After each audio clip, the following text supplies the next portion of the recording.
Hello. Thank you, President Bolton, faculty and administration. Thank you to the Board of Trustees, alumni, and family members here today. It is my great privilege and honor to be here exactly 30 years after my own commencement right here in front of the Memorial Building. To the graduates of 2024, congratulations. You made it, and what a journey it's been. So indulge me in a short retrospective, because it's worth recounting how extraordinary your past 4 years have been. In the spring of 2020, you received a box from Whitman. It was blue, white, and yellow, and contained stickers, socks, a mini felt Whitman banner, and a letter inviting you to the class of 2024. And then you got another box, a box of Walla Walla sweet onions. How weirdly wonderful, how quintessentially Whitman. Well, we all know what happened next. The world shut down. You didn't make the trip to Walla Walla that fall. Instead, you started your journey for college online, meeting your classmates and professors for the first time on Zoom. You Zoomed in for icebreakers with other incoming first years. You examined the bedroom walls of new classmates for clues of their lives and personalities. One student began a height estimator, predicting the heights of students who for weeks represented themselves only waist up. Eventually, you made it to Walla Walla, moved into Jewett, Prentice, Anderson, and Lyman Halls. You joined the Climate Justice Coalition and the Mycology Club. For those who don't know, that's a club dedicated to mushroom foraging and cultivation. So on brand, Whitties. You played and cheered on women's basketball and volleyball, men's baseball, soccer, and tennis. Your life changed because of Semester in the West. You performed at Harper Joy and spent late nights talking about existentialism, criminal justice, and the rise of populism. You streaked across Ankeny. You may not know it now, but those experiences inside and outside the classroom formed who you've become. Especially those conversations in the amphitheater, on those terrible carpeted dorm rooms. They shaped your opinions, your view of the world, and your place in it. Yes, your road to graduation deserves the following superlatives: unprecedented, most uncertain, hardest. Add to that superlatives about you: most resilient, grittiest, and greatest comeback kids in history. Yes.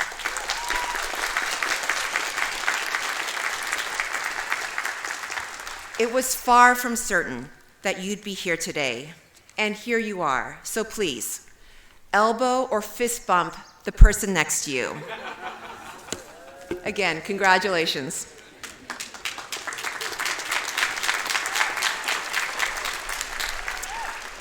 So now, as you leave this idyllic incubator that is Whitman, I want to talk to you about the world you'll be entering. And I want to focus on a technology that is causing big and sweeping changes. And in fact, it's a change I see close up as a reporter at the New York Times, and probably the most profound development I've seen in my three decades of technology journalism. I'm here to talk to you about robots, or artificial intelligence. And specifically, I'm here to talk to you about artificial general intelligence, also known as the scary stuff. Computing power and new applications using machine learning and generative AI have unleashed exciting and very sobering possibilities. Even the makers of these technologies are nervous. Several technologists, including Sam Altman, the CEO of OpenAI, have warned that the technology could lead to, quote, the risk of extinction. The physicist Stephen Hawking warned, quote, I fear that AI may replace humans altogether. If people design computer viruses, someone will design AI that improves and replicates itself. This will be a new form of life that outperforms humans. Okay, so at this point in the program, you're probably thinking, boy, what a downer. I'm supposed to feel motivated and inspired today, right? I'll get there. Before you leave Whitman, I have one last lesson for you. My lesson is, be human. What you know and how much you know won't be as important as how you think, how you feel, how you love.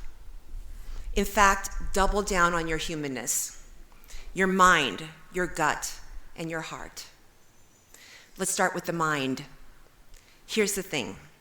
You won't beat the robots when it comes to knowledge. I recently wrote a story with colleagues at the Times that looked at how OpenAI, Google, and Meta were in a race to dominate generative AI. And to win, they are voraciously eating up any data they can obtain to feed into their models. That means every book, every podcast, essay, social media post, any written word, photo, or video. Because the more data they can feed into their AI models, the closer ChatGPT, Bard, DALL-E, and Cloud get to mimicking us. The companies aren't worried about how much data their models can handle. They're concerned there simply isn't enough data in the world to feed into their AI systems. These AI models will get very, very good at doing our jobs. In fact, much better in some cases. Already, a third of business leaders say jobs were replaced by AI, and that's gravity, last year, and that AI threatens entire jobs. Is that maybe an AI crater?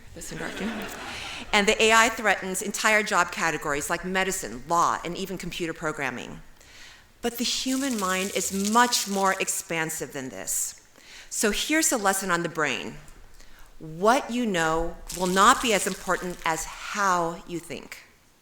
And Whitman has prepared you for this. You will take away from your time here a rich foundation of knowledge and the ability to discern and think critically about what all that knowledge amounts to. You will see the value of your liberal arts education come to life after Whitman. The first-year seminars and interdisciplinary requirements in humanities, sciences, and the arts will all come together. What you've learned is the ability to ask big questions, see the world in its historical arc, and your place in it. When I was interviewing at the New York Times, an editor said, "You can't replace curiosity. This has proven absolutely to be true and my greatest asset." Never stop asking questions and think critically and rigorously. It's more fun anyway than just learning and reciting facts. The second human trait I'd like to highlight is the gut. You began to, the gut. I write about powerful companies and their billionaire leaders, but you'd be surprised how often they introduce new technologies without asking the big questions. In 2018, a senior executive at Facebook wrote a memo to employees about hard trade-offs.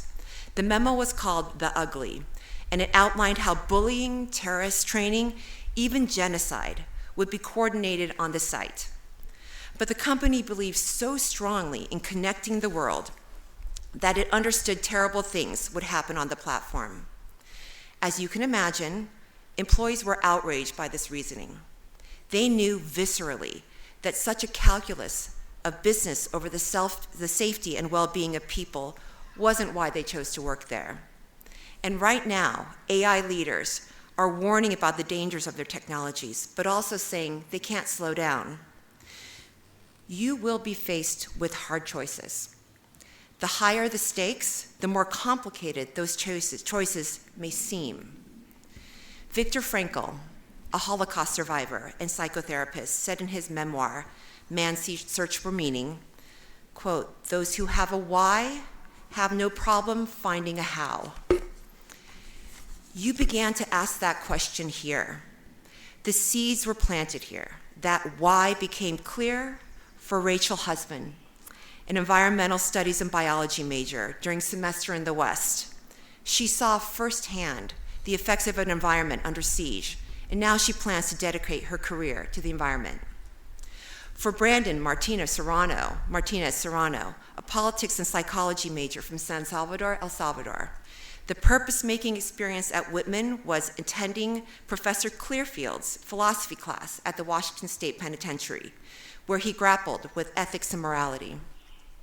As you begin your careers, grad programs, public service, and political offers, here's what I want you to ask yourself in those endeavors. What is my why? Be led by your why and not tactics like move fast and break things or ask for forgiveness later. What does your gut tell you? And then have the courage to follow your why. Finally, lead with your heart. Okay, so there's one train of thought that AI will develop what is close, if not identical, to the human emotion, including love. My colleague, Kevin Roos, experimented with Microsoft's chatbot, Sydney. And at one point, the AI model professed her love for him and tried to convince him to leave his wife. He wrote about it, and Microsoft promptly announced it would put a pause on development of Sydney to figure out those bugs. Okay, so tech may get pretty close to mimicking how we love each other, but can it replace the real thing? Can it replicate the feeling of a friend's supportive shoulder, sharing an inside joke, watching the sunset with friends over the wheat fields of Walla Walla? How about the ineffable feeling of deepening romance, or the overwhelming sense of comfort and relief when you return home to a meal prepared by your family? Call me a romantic or naively humanist, but I still believe the quality of your life is determined by the quality of your relationships. A wise observation from the relationship therapist, Esther Perel. There's nothing that replaces the in real life sensation of eye contact or sharing an inside joke, also clashing and disagreeing and learning to work through conflict or not. These are the touch points and experiences that give our life texture. So here's my lesson on the heart. Put your relationships at the very top of your list of priorities. Treasure your relationships and don't take them for granted. AI won't suffice or replace our human connection. When you leave campus, the notoriously tight-knit Whitman alumni community will bring you in. These are friendships that will last a lifetime. Many on the Board of Trustees can attest to that. Why do Whitty stay so close after all these years? It's walking together over the years through new jobs, marriages, children, career successes, and challenges, and divorces, and illnesses, and losses. In conclusion, I sat where you are seated on a very sunny late May day in 1994.